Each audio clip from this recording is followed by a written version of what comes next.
GeM டிவியின் ஆன்மீக அன்பர்களுக்கு வணக்கம். மாரியம்மா எங்கள் மாரியம்மா, மாரியம்மா எங்கள் மாரியம்மா, உன்னை வணங்குகின்றோம் கருமாரியம்மா, உன்னை வணங்குகின்றோம் கருமாரியம்மா, மாரியம்மா எங்கள் மாரியம்மா. ஆன்மீக வழிபாட்டிற்கு சிறந்த மாதமாக ஆடி மாதம் திகழ்கிறது. ஆடி வெள்ளி தொடங்கி ஆடி அமாவாசை, ஆடி பூரம், ஆடி 18 என்று பல சிறப்பு வழிபாடு தினங்களை கொண்டுள்ளது இந்த ஆடி மாதம். அம்மன், ஐயனாரப்பன், மதுரை வீரன், மாடசாமி, கருப்பண்ணசாமி போன்ற பல கிராமத்து தேவதைகளுக்கு சிறப்பு பூஜைகள் நடைபெறும் மாதம் இந்த மாதம். ஆடி மாதத்தை அடிப்படையாக வைத்துதான் பல சுப நிகழ்ச்சிகளை நம் முன்னோர்கள் நடத்தினர். ஆடியை கர்க்கடக மாதம் என்றும் ஆடி மாதத்தை சக்தி மாதம் என்றும் அழைக்கிறார்கள். இந்த மாதத்தில்தான் விதை விதைப்பதை முன்னோர்கள் மேற்கொண்டனர். பொதுவாக ஆடி மாதத்தில் காற்று பலமாக வீசும். அந்த காலத்தில் எளிதில் ஜீர்ணிக்கக்கூடிய உணவுகளை, அதாவது கூழ் போன்ற உணவுகளை சாப்பிடுவது நல்லது. இது நம் ஆரோக்கியத்தை மேம்படுத்தும். மேலும் பெண் தெய்வமான அம்மன், துர்கை போன்ற தெய்வங்களை வணங்குவதற்கான மாதமாக ஆடி மாதம் திகழ்கிறது. இந்த ஆடி மாதத்தை வணங்கி வரவேற்போம். வாருங்கள், நிகழ்ச்சிக்குள் செல்லலாம். ஓம் சக்தி. ஜெய பிரத்திங்கரா, ஜெய ஜெய பிரத்திங்கரா, ஜெய பிரத்திங்கரா, ஜெய ஜெய பிரத்திங்கரா. அன்பர்களே, ஜெம் டிவி, பக்தி டிவி, ஜெம் பக்தி டிவி நேயர்களே, உங்கள் அனைவருக்கும் நமஸ்காரம், ஆசிகள், வாழ்த்துக்கள். ஜெம் பக்தி டிவி நேயர்களே, ஜெம் பக்தி டிவியின் ஆடி திருவிழா இந்த நிகழ்விலே தினம் ஒரு அம்மனை போற்றி வணங்கி பேசி வருகிறோம். இன்றைய தினம் அதர்வன பத்திரகாளி, உக்ர பிரத்யங்கரா தேவி. அன்பர்களே, நரசிம்ம அவதாரத்திலே எம்பெருமான் நாராயணன் 10 அவதாரம் எடுக்கின்றார். அதில் முக்கிய அவதாரம் நரசிம்ம அவதாரம், பிரகலாதனுடைய பக்திக்கு இறங்கி வந்த அவதாரம். அப்படிப்பட்ட அந்த அவதாரத்திலே அந்த நரசிம்மர் இரணியனை வதம் செய்ததால், அந்த இரணியனுடைய வதம் செய்யும் பொழுது உங்களுக்கே தெரியும் இரணிய வதம் எப்படின்னு. அவன் கேட்ட வரங்களுக்கெல்லாம் அப்படியே தாறுமாறாக மாற்றி, மேலையும் இல்லாமல் கீழும் இல்லாமல் தொடையிலே அமர்த்தி, பகலிலும் இல்லாமல் இரவிலும் இல்லாமல் மாலை நேரத்தில் அந்தி நேரத்தில், மனிதனும் இல்லாமல் மிருகமும் இல்லாமல் இறந்தம் கலந்த உருவமாக, எந்த ஒரு ஆயுதங்களை இல்லாமல் புலி நகன்களோடு இப்படி பார்த்து பார்த்து அவனை வதம் செய்கின்றார். அந்த வதம் செய்யும் போது அந்த அசுரனுடைய அந்த இரத்தம் சுவாமியினுடைய உடம்புல அப்படி பாஞ்சிடுச்சு. அப்போது பகவான் அந்த நரசிம்ம பெருமானுக்கு, சிங்க பெருமானுக்கு எப்படி இருக்கும்? ஏற்கனவே உக்கிரமூர்த்தி, அவர் உக்கிரமாகி தான் இந்த தூணை பிளந்து கொண்டு வெளியிலே இந்த இரணியனை வதம் பண்ணுறாரு. இந்த ரத்தம் ஏறினதும் அவர் தாறுமாறாக அவர் ஆட ஆரம்பிச்சிட்டார். அப்போது அந்த ரத்தத்தை வெளியில் எடுத்தால் தான் நரசிம்மருடைய கோபம் தனியும். பிரகலாதன் கூட கிட்ட நெருங்குறான். ஆனால் அந்த உக்கிரத்தை பார்த்து ஒரு நிமிஷம் தயங்கி நிற்கிறான். அந்த நேரத்தில் பார்த்தீங்கன்னா சிவபெருமான் என்ன பண்ணுறாரு? ஈஸ்வரன் தான், நல்லா புரிஞ்சுங்க, பைரவர்.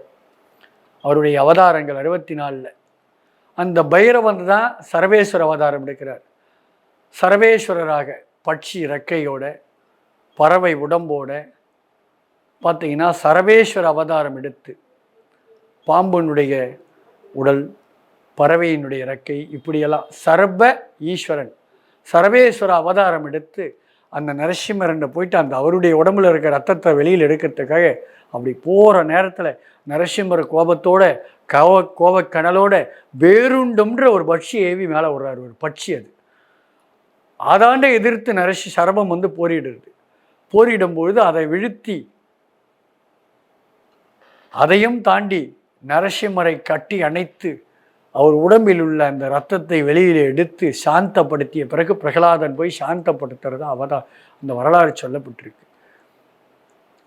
அந்த சரபேஸ்வரர் பார்த்தீங்கன்னா அந்த அவதாரம் எடுத்தபோது அந்த பேருண்டம் என்ற ஒரு பட்சியை அவர் போரிட்டு முடியாமல் அந்த கோப கணத்தில் தன்னுடைய நெற்றிக்கண்ணை திறக்கின்றார். 1000 தலை, 2000 கரங்கள், இரத்தம் சொட்டும் நீண்ட நாக்கு, வங்கக்கடல் போன்ற வாய், தெற்று பற்கள், கரிய நிறம் நீல நிற ஆடையோடு ஒரு காளி உருவாகின்றாள். எங்கிருந்து வரா? சரவேஸ்வரனுடைய நெற்றிக்கண்ணிலிருந்து அந்த காளி வரா. சிவபெருமானுடைய நெற்றிக்கண்ணிலேருந்து பிறந்தவங்க 2 பேர் தான். ஒன்று முருகப்பெருமான், குமார சம்பவம் என்று சொல்வார்கள், சூரனை வதம் செய்வதற்கு. இன்னொன்று பிரத்யங்கிரா காளி.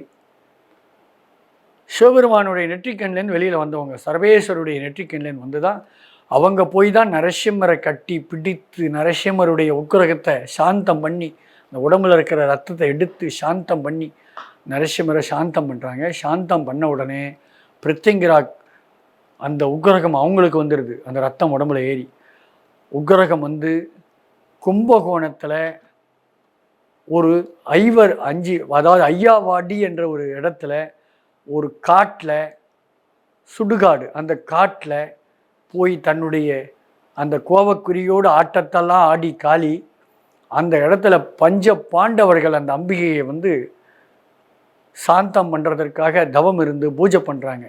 அப்போ தான் பிரம்மா சரஸ்வதி அனுப்புகிறாரு, மகாவிஷ்ணு மகாலட்சுமி அனுப்புகிறாங்க. 2 பேரும் வெஞ்சாமரம் வீச அந்த பிரத்யங்கிரா தேவிக்கு ஆங்கிரச பிரத்யங்கரச முனிவர்கள் பிரத்யங்கரா தேவியினுடைய அந்தரத்தையும் மந்திரத்தையும் எழுத பிரத்யங்கரா தேவியை உருவேற்றி அவளை சாந்தம் செய்து அந்த ஐயாவாடியில் பஞ்ச பாண்டவர்கள் வழிபட்ட திருத்தலம். ஆனால் அந்த ஒரு மரத்தில் 5 கிளைகளும் 5 இலைகளும் இருக்கும் திருத்தலம். அது பஞ்ச பாண்டவர்கள் வழிபட்ட ஆதி திருத்தலமாக பிரத்யங்கரா தேவியினுடைய அவதார திருத்தலமாக இன்று கும்பகோணத்தில் ஐவர் பாடி பஞ்ச பாண்டவர்கள் வழிபட்டமையால் ஐவர் பாடி என்பது இன்று ஐயாவாடி என்று அழைக்கப்பட்டு கும்பகோணத்திலிருந்து திருநாகேஸ்வரம் ராகுஸ்தலம் அதை செல்லுகின்ற வழி. அதையும் தாண்டினால் கல்கருடன் நாச்சியார் கோயில், அதையும் தாண்டினால் ஐயாவாடி என்ற இடம் வரும். அந்த மார்க்கம்தான் ஐயாவாடி. அப்படிப்பட்ட ஐயாவாடியிலே உக்ர பிரத்யங்கரா அவதார திருத்தலம். இப்படி சூட்சமமாக அதிசூட்சமமாக சித்தர்களும் மகான்களும் யோகிகளும் வெளி உலகத்திற்கே தெரியாத வண்ணம் அந்த அதர்வன பத்ரகாளி பிரத்யங்கரா என்ற ஒரு காளியை சூட்சமமாக வழிபட்டார்கள். ஆனால் இன்று யான் பெற்ற இன்பம் மையகம் யாவும் பெற வேண்டும் என்ற வண்ணம் உலக மக்களெல்லாம் இன்னைக்கு பார்த்தீங்கன்னா பல்வேறு கஷ்டங்கள், துயரங்கள், அதாவது செய்வினை பாதிப்புகள், எதிர்மறையான சக்திகள், ஆபிசார கருமா போன்றவற்றால் நிறைய பாதிப்புகள் உள்ளமையால் இது கேரள பகுதியிலும் சில சித்தர்கள் நாணியிடம் மட்டுமே சூட்சமமாக இருந்த அந்த தேவியானவள் காலார்த்திரி பிரத்யங்கரா எனும் உக்ர பிரத்யங்கரா எனும் அதர்வன பத்ரகாளி என்னும் அந்த மகமாயியானவள், அந்த தேவியானவள் ஐயாவாடி ஐவர்பாடி என்று சொல்லக்கூடிய அந்த திருவிடத்திற்கு பிறகு பார்த்தீங்கன்னா பல இடங்களில் வியாபித்து இன்னைக்கு உலகமெல்லாம் பிரத்யங்கரா தேவியினுடைய அருள் பரவி வருகிறது. காரணம், பிரத்யங்கரா வரலாறு தெரிஞ்சிருப்பாடு எல்லாரும் பிரத்யங்கரா வழிபடணும் அப்படின்னு ஈடுபடுறாங்க. அதற்கு முன்னாடி எங்கே பிரத்யங்கரா இருந்து ஐயாவாடி வரலாறு சொன்னேன் நான். ஐயாவாடி அதுக்கு அடுத்தது பார்த்தீங்கன்னாக்கா சென்னையில் தம்புச்செட்டி தெருவில் காளிகாம்பாள் கோயிலில் உக்ர பிரத்யங்கரா தேவி.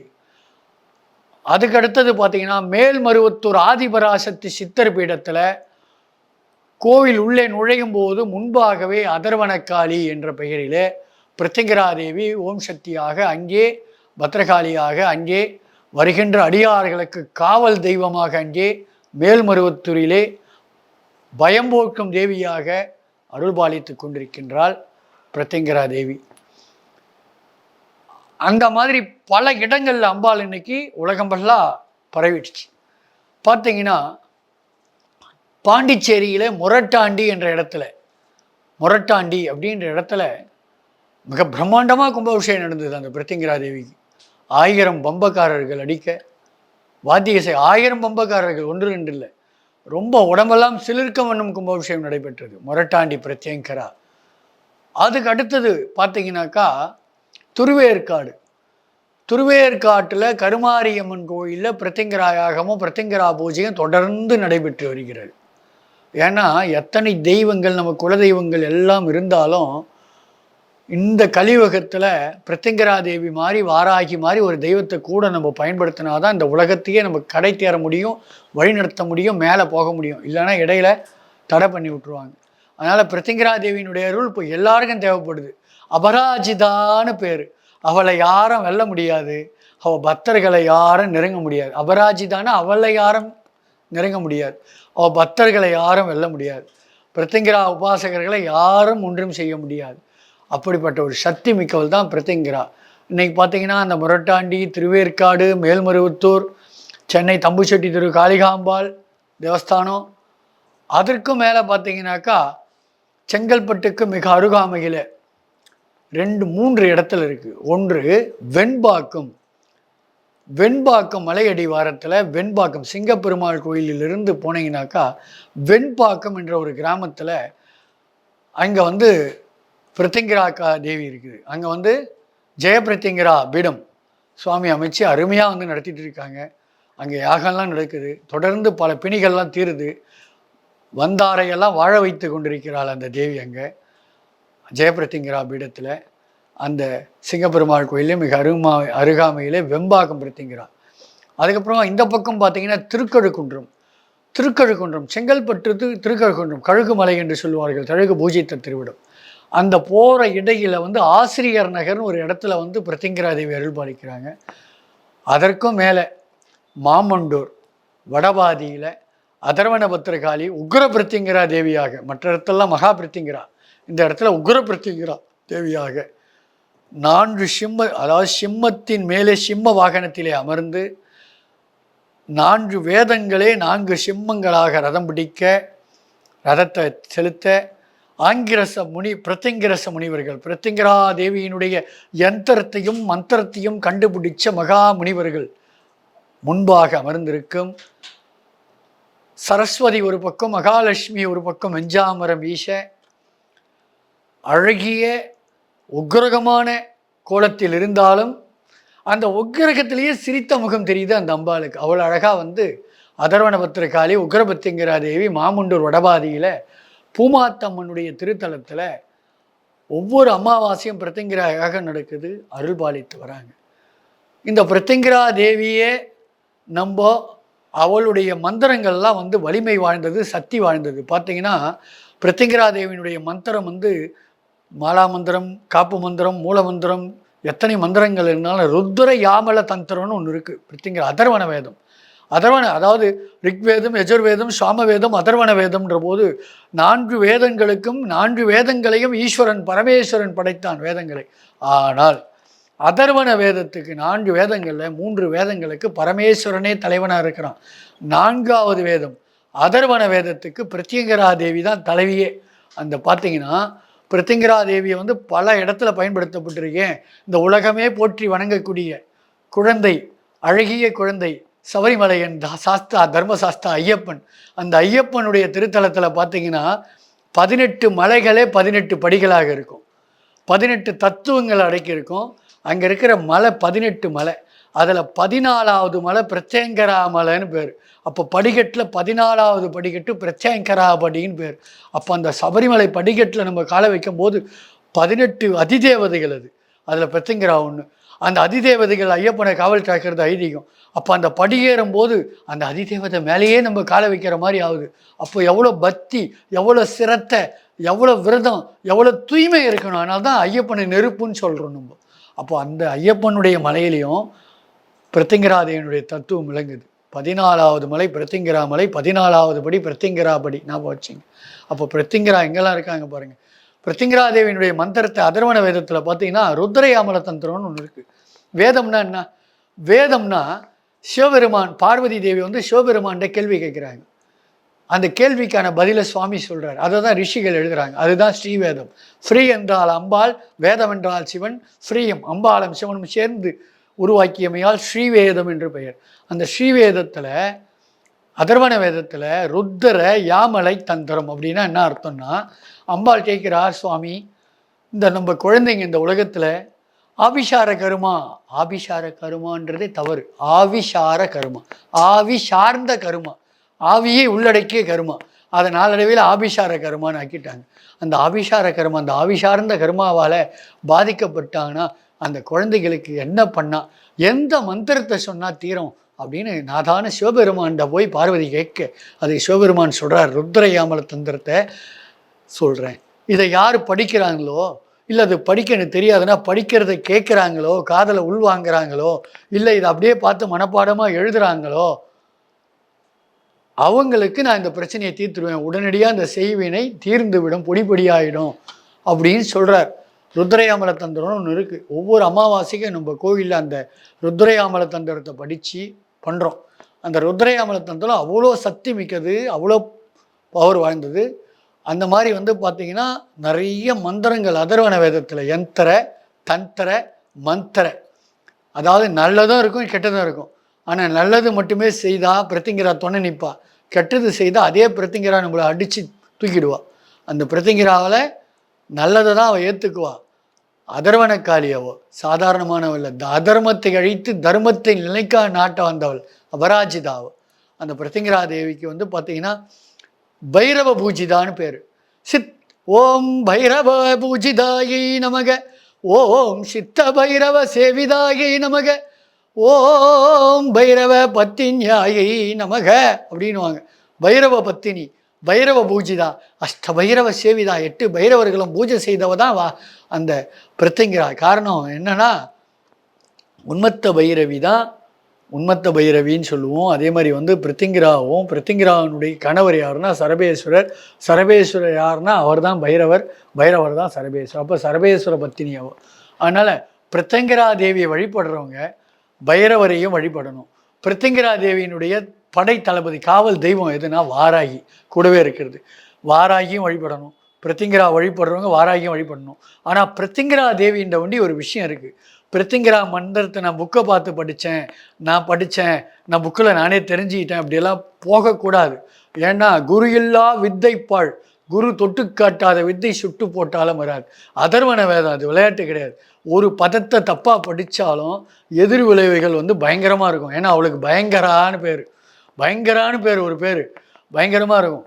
அதனால் குரு வழி கோமலவல்லி கண்டுனார் ஆதிசங்கரர். நீங்கள் அதர்வன வேதத்தை படிக்கணும்னா ஒரு குருண்டை எடுத்துன்னு போயிட்டு, சுவாமி இதை சொல்லித்தாங்க, அவர் சொல்லி தருவார். கிருஷ்ணவாசே சத சகசர கோடி சிம்மாசனே சிம்மகவதனே அஷ்டாபுஜே நவபுஜே மகாபலே பலாக்புரமே அஜிதே அபராஜிதே அப்படின்னு அவர் சொல்லி தருவார். அவர் சொல்லி தரும்போது காதில் வாங்கி, புரியலைன்னா 2வது கேட்டு அதை எழுதி படித்து மனப்பாடம் பண்ணி, அதுக்கப்புறமா அந்த மந்திரத்தை குருவே நான் சொல்லட்டுமா, இன்னையிலே நான் சொல்லவா, நீங்கள் சொல்ல குரு கேக்கு, அதுதான் உபதேசம். அதுக்கப்புறமா குரு அதுக்கு அனுமதி தருவார். படி அப்படின்ட்டு. அப்போ தான் அந்த மந்திரங்கள்லாம் சித்தி அளிக்கும். ஏன்னா அதர்வன வேதத்தை பிடிக்கிறதுக்கு மற்ற வேதங்கள் மாதிரி நான் லலிதா சஹஸ்ரநாமம் படித்தேன், நான் இது படித்தேன் அது படித்தேன்லாம் இல்லை. இந்த அதர்வன வேதத்தை கையாளும் போது பிரத்திங்கிரா உபாசகர், அதுலேயும் யாருண்ட பிரத்திங்கிரா உபாசகர்களாண்ட போய் அனுமதி பெற்று, அனுக்னைன்னு சொல்லுவாங்க, அனுக்னைன்னா அனுமதி பெற்று அந்த பிரத்திங்கிரா தேவியினுடைய உபாசனையை பெற்று அந்த மந்திரங்களை சொல்லி பிரத்திங்கிரா தேவியிட வேண்டணும். பார்த்தீங்கன்னா ஓம் அபராஜிதாயாக விட்மகே பிரத்யங்கராய துமகி தன்னோ உக்ரா பிரச்சோதயாதே அப்படின்வாங்க. உக்ரகமானவள், ரொம்ப உக்கிரமாக தான் இருப்பாள், பார்க்கறதுக்கு பயங்கரமாக இருப்பாள். ஆனால் குழந்தை அவளாண்ட அணுகுமுறை எப்படி ராமகிருஷ்ண பரமஹம்சர் காளியிடம் காளிமாத்தான்னாரே, அது மாதிரி பிரத்திங்கிரா என் தாயே தவமே பிரத்திங்கிரான்னு கெஞ்சி கொஞ்சனம்னா அவள் இறங்கி குழந்தையா நம்மளோடவே தங்கிடுவா, எங்கே போனாலும் கூட வருவா. அவள் தான் பிரத்திங்கிரா தேவி. வாழ்நாளில் பிரத்திங்கிரா தேவியை வழிபடுங்கள், நலம் பெறுங்கள். ஜெம் டிவி நேயர்களே, உங்கள் அனைவருக்கும் எமது ஆசிகள்.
பார்த்திருந்தேன் கருமாறி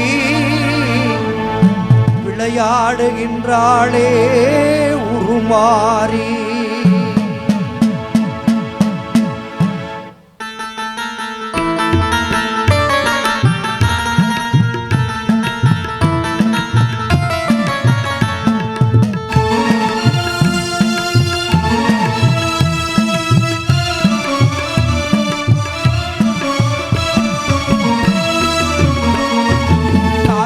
வாழாத்தாள் காத்தாயி ஒரு கண்ணபுரம் சேர்ந்தாள் மகமாயி.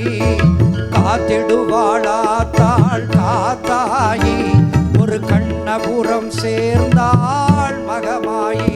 திருவேற்காட்டில் பார்த்திருந்தேன் கருமாறி, திருவேற்காட்டில் பார்த்திருந்தேன் கருமாறி விளையாடுகின்றாளே உருமாறி.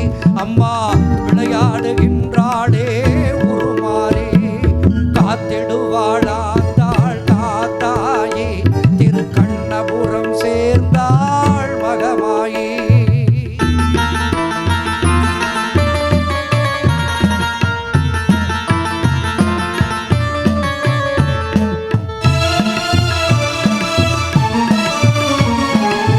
பூவாடை போட்டாள் மயிலையிலே நல்ல பொன்னாடை போர்த்தாள் மதுரையிலே. பூவாடை போர்த்தாள் மகிழையிலே நல்ல பொன்னாடை போர்த்தாள் மதுரையிலே. காலாட கையாட கழுத்தாட காலாட கையாட கழுத்தாட காட்சி கொடுத்தாளே தில்லையிலே. கண் காட்டி நடித்தாளே எல்லையிலே. சமயத்தில் வந்தாள் சமயபுரத்தாள் குளிர் சந்தனத்தை தந்தாள் அபயகரத்தாள். சமயத்தில் வந்தாள் சமயபுரத்தாள் குளிர் சந்தனத்தை தந்தாள் அபயகரத்தாள். இமயத்தில் இருந்தாள் எழுந்து வந்தே என் இதயத்தில் புகுந்தாள் மனமு வந்தே. இமயத்தில் இருந்தாள் எழுந்து வந்தே என் இதயத்தில் புகுந்தாள் மனமு வந்தே. காத்திடுவாழாத்தாள் காத்தாயி ஒரு கண்ணபுரம் சேர்ந்தாள் மகமாயி. காத்திடுவாழாத்தாள் காத்தாயி ஒரு கண்ணபுரம் சேர்ந்தாள் மகமாயி.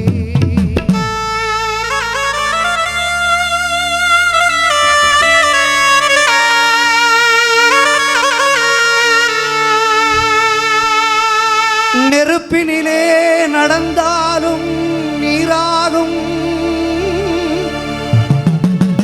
அம்மா நினைப்பினிலே எல்லாமும் சீராகும். கருப்பையிலே வைத்தவளும் அவள்தானே, காட்சி காமாட்சியானவளும் அவள்தானே. வெட்ட வெள்ளை பாதையிலே தாய் சிரிப்பாள், நம் வினைகள் எல்லாம் பார்வையிலே சுட்டெரிப்பாள். வெட்ட வெள்ளை பாதையிலே தாய் சிரிப்பாள், நம் வினைகள் எல்லாம் பார்வையிலே சுட்டெரிப்பாள்.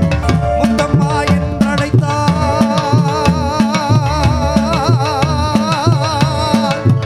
முத்தம்மா என்றழைத்தாள், முத்தம்மா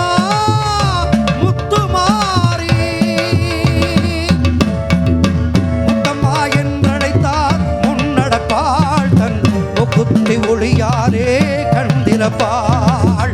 முத்தம்மா என்றழைத்தார் முன்னடப்பாள், தன் முக்குத்தி ஒளியாரே கண்டிரப்பாள்.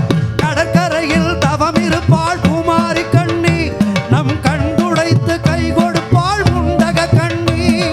கடற்கரையில் தவம் இருப்பாள் பூமாரி கண்ணி, என் கண்டுடைத்து கை கொடுப்பாள் முண்டக கண்ணி. நடப்பதெல்லாம் நடக்கட்டும் அது விதியாகும், சிவநாயகியாள் கண்டிருப்பாள் அது போதும். நடப்பதெல்லாம் நடக்கட்டும் அது விதியாகும், சிவநாயகியாள் துணையிருப்பாள் அது போதும். காத்திடுவாளாத்தாள் காத்தாயி